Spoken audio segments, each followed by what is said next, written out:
Yon mga utol, magandang araw sa inyong lahat at welcome back dito sa loop natin. At ayan mga utol, ngayong araw ay mag-aabang ulit tayo ng mga pang-south natin. So bali may training ulit tayo sa BFRC.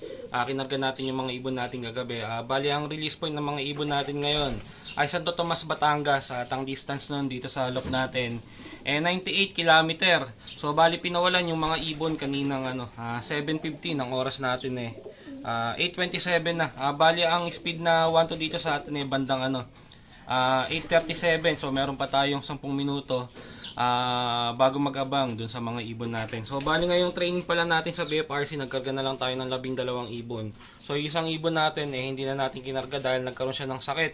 So nagkaroon ng halak yung ibon, kaya tinigil na natin siya sa training at binukod na natin. So mamaya papakita ko sa inyo yung ibon. So kaya 12 na lang yung aabangan natin. Tapos ayan, yung isang young bird natin ng BBC. Hindi pa rin natin siya sinasama. Iniintay na natin mag-start yung training ng BBC bago natin isama ng training tong ibon na to dahil nakaiwanan na siya sa training ng BFRC. So kung bibiglayin ko siya sa BFRC, baka mawala yung ibon, sayang, young bird pa naman.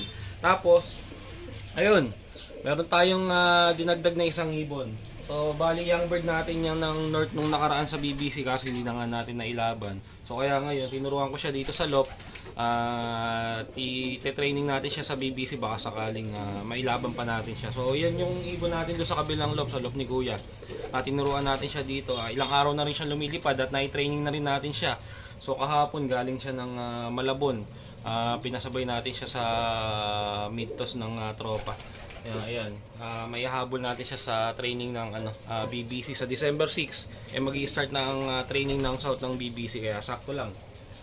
May hahabol natin yung ibon na to, saka itong nag-iisang young bird natin ng BBC na hindi natin kinarga. Ayan, maya maya mag-aabang tayo ng mga ibon. Puntahan muna natin yung ibon natin na nagkasakit, papakita ko sa inyo. Ayan, ito yung isang ibon natin na nagkasakit nga. Meron ngang halak yung ibon kaya binukod na natin. So kailangan mapukosan natin yung karamihan kaya hiniwalay na natin kaagad tong isang ibon na to. At hindi na natin sinama sa training. So dito na lang siya hanggang gumaling yung ibon, pero hindi na natin siya ihahabol sa pang south. Focus na lang tayo sa karamihan ng ibon natin. Ayan yung ibon, hihinga-hinga, may halak. So di ko alam kung bakit biglang nagkaganyan yan. Hindi yan nagkaroon ng eye cold, hindi rin yan nagkaroon ng adeno. Nung nagkaroon ng adeno yung mga ibon natin, tas ngayon bigla siya nagkahalak. Sayang, kung sana hindi siya nagkahalak, dire-diretso pa yung magiging training niya sa south. So kaya ngayon tuloy 12 na lang yung kinarga natin sa training. So yan, balik na tayo sa loop at mag-aabang-abang na rin tayo maya-maya ng mga ibon. Ayan, abang tayo ng mga ibon natin. At ang oras natin ay 8:33 na, meron na lang 4 na minuto para sa speed na 1 to. So kaya ito, mag-aabang na rin tayo. Saka meron na rin nag-clock. Ang top speed ng first clocker 1260. So ang tuloy ng ibon. So kaya baka maya-maya pang konti parating na yung mga ibon natin. Ayan, abang-abang tayo yung panahon, okay naman. Ayan, maaraw. Ayan yung araw. So may init. Ramdam natin yung init ng araw. So maaga pa lang mainit-init na agad. So ayan, abang-abang. Ayan mga utol, may mga parating na grupo. Ewan ko kung meron tayo. Ayan, may isang bumaklas. Ito bumaklas, ewan ko kung sa akin to or kay Kuya. Bukang kay Kuya. Sa atin isa. Ayan, 1-2 pa ang speed nya. Yung NH natin to nahin. Ayan, NH nga nahin. 1-2 pa ang speed niya, 1-2 plus pa.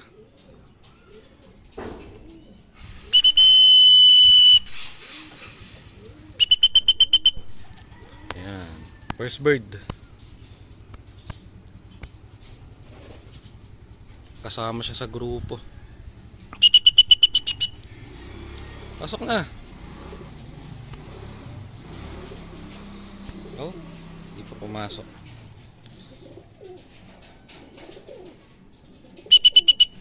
Pasok. Ayun, meron na tayong isa sa 12. 11 pa yung kulang natin.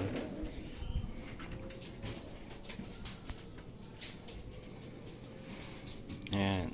So abang-abang pa tayo dun sa 11. Ayun pa mga utol, may parating na grupo. Isa, yung white light natin. Di ko alam kung saan lumusot.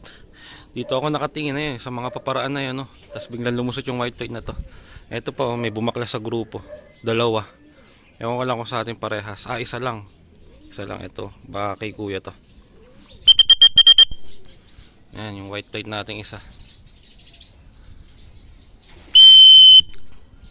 Tapos ito isang checker. Ewan ko kung sa atin to. Kay kuya to. Style na yan. Kay kuya nga.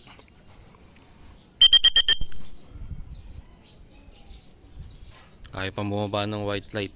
Pura palipad. Ayan, second bird. Tapos third bird. Ayan yung third bird natin, oh. Ayan, third bird. Tapos ito yung second bird. Ayan, parehas na MacArthur. Ito pa isa, oh. Ayan.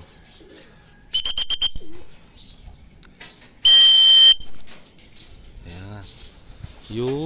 Ayan yung ano natin, yung checkered na BBC hen. So, port bird. 4 na yung pauwi natin. Pasok! Pasok! Ayun, 4 na. 4 na sa 12. 8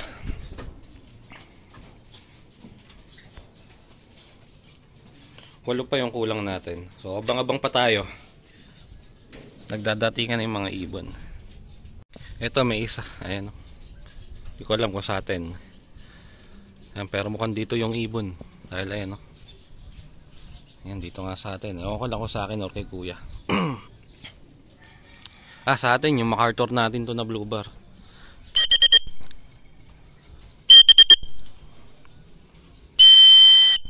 Ayan. Pip bird. Hindi pala. Yung BBC na blue bar. Akala ko yung MacArthur. Nagkakandaso ka na.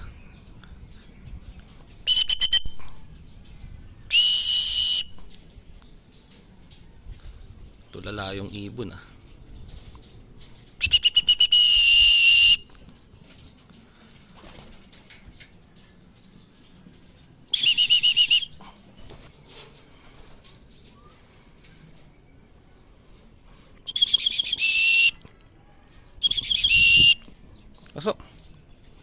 Pasok.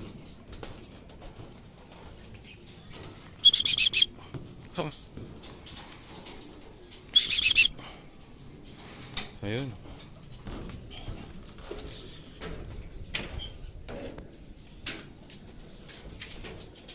Ayun na, yung pang 5 ibon natin. Napagod yung ibon natin, Ayun, nanguluntoy. So ayun, 5 na. Sa 12, 7 na lang yung kulang. Eto yan, may parating 2. 3. Isa lang yung sa atin. Ito lang yung sa atin. Yung ano natin, yung hen na blue bar.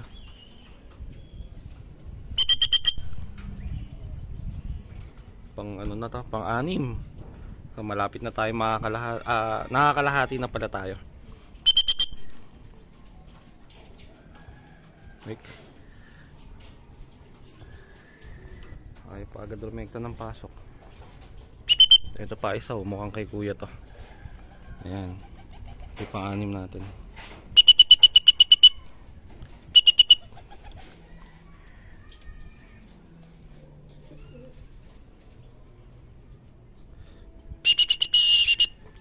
Pasok na.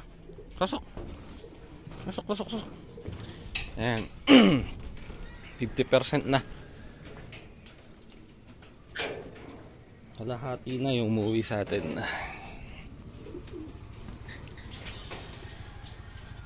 Nasaan na yung bagong uwi? Ayun, ito pala. Pasok na dun.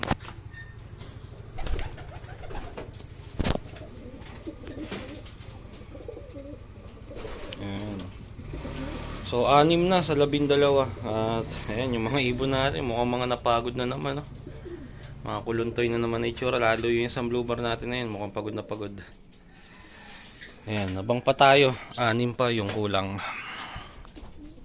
Ito may isa parating. And checkered, ewan ko lang kung sa atin. Sa atin nga. Checkered na MacArthur ata natin to. Tama, yung MacArthur natin.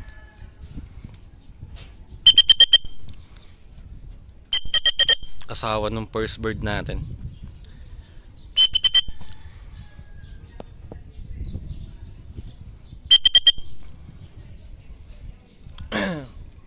Yan, biglang naging patak-patak yung pauwian natin. Nung dumating yung 6, naging pa isa-isa na lang yung datingan ng mga ibon. Nasaan na? Ayan. Oh, nailang pa.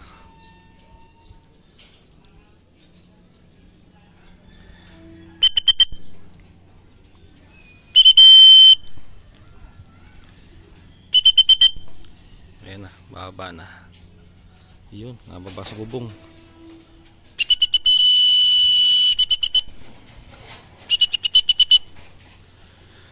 Ayan, pampitong ibon natin. Pasok. Ayan. Ito, yung pang-8 natin, yung saddle. Ayan, buti hindi siya nagpalit ng sobra. Ayan, yung saddle natin. Bababa sa taas. Di pa dumirekta sa landing board.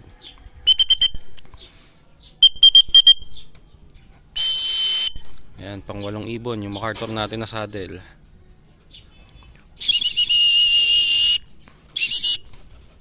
Ayun. Asok. Namara ako pa.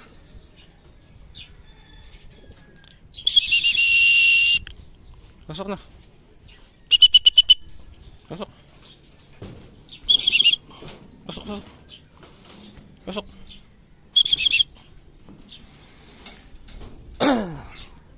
So nakaka-8 na tayo. Ayun nga, pagdating ng 6 kanina, naging pa isa-isa na yung uwi ng mga ibon natin. At mga nahirapan din yung ibon natin. Sa itsura nila mukhang mga na-stress. Ayan, oh. Ang dami pa nung kulang. So bali ano pa yung kulang natin? 8 pa. Ay 8 pati. 4. Kulang pa tayo ng 4.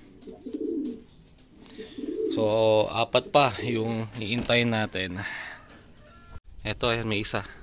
Checkered. Asawa siguro to ng saddle.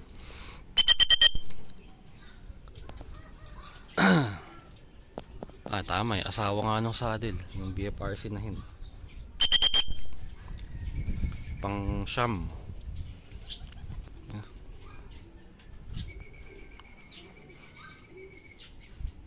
So na. Ayan, pang siyam. 3 na lang, kulang. 2 naka MacArthur. Ang kulang natin. Saka, sino ba isa? Hindi ko maalala ko sino isa. Ayan, pang siyam. Ang MacArthur natin dito ay 1, 2, 3, 4. So tama, 2 MacArthur ang kulang natin. Saka isang Allbird. Yung yung asawa nung may sakit ang wala. Saka 2 MacArthur natin. Ayun, yung isang MacArthur natin doon lagi naman nalilit yun. Bali magkapatid yung 2 MacArthur na kulang natin. Magkapatid sila sa nanay. So makunat talaga, laging huli silang umuwi. Ayan, abang-abang pa dun sa 3. Sana dumating na rin agad, wag na magpalit ng husto. Dahil ayan, baka abutan sila ng sobrang init. Mahirap na ba i-stress yung ibon. Abang-abang pa dun sa 3. Ayan, nagpakain na tayo ng mga ibon natin. Bali wala pa rin yung 3. Hindi na natin inintay at pinakain na natin itong mga to dahil mga gutom na rin. So ang oras natin 9:30 na.